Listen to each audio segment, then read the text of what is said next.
ladies and gentlemen, to another exciting edition of Transformers Reviews.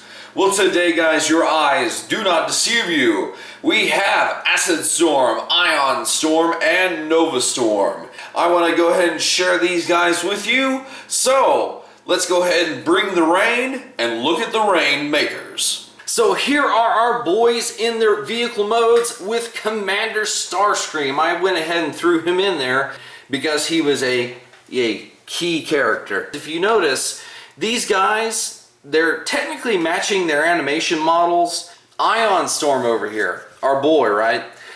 He is basically just Thundercracker minus those nice paint apps. However, knowing the toy hacks and the stuff that they generally do, they might actually have a sticker set to where you can turn Ion Storm into Thundercracker.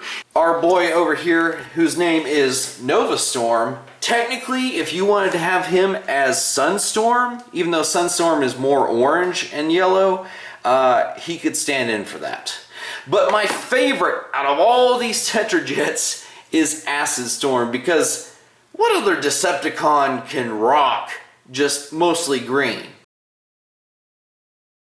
So anyway, aside from that, the fun thing about these figures, and it is exactly the same for Ion Storm and Nova Storm, is, and especially on Starscream, is they have a predefined paint job for all the Seekers in regards to the carbon scoring, because on each one of these guys, you may be able to see it in the background there, but they have 2 dots on their noses, and they have about this row of like 4 or 5 dots that are on each one of the wings. And like I said, it's also very apparent on Starscream also. So final thoughts on these guys.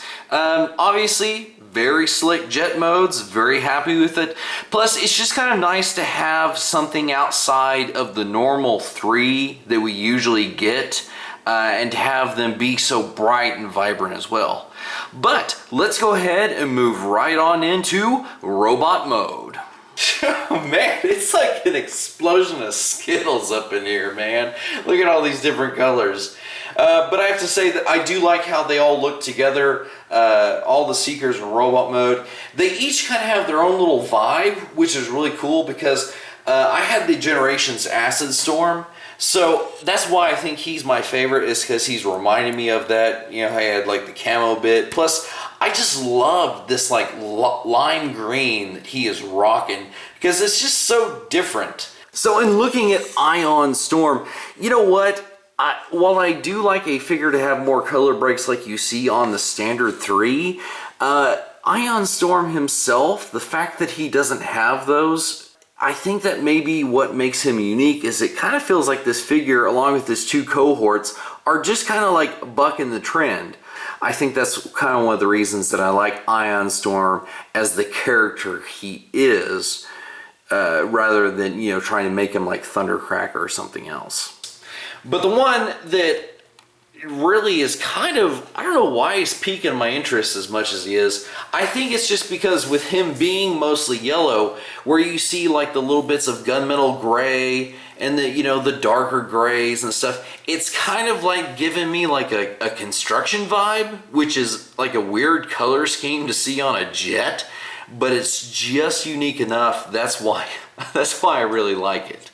So guys, if there's one thing that I guess we could summarize this whole video up as, is that I definitely like the fact that we're getting Seekers, but it's, at the same time, it's something completely different.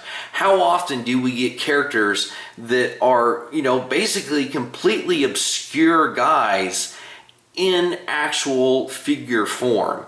And so anyway, guys, I hope you really enjoyed this look at Acid Storm, Ion Storm, and Nova Storm. And until next time, guys, we'll see you in another review.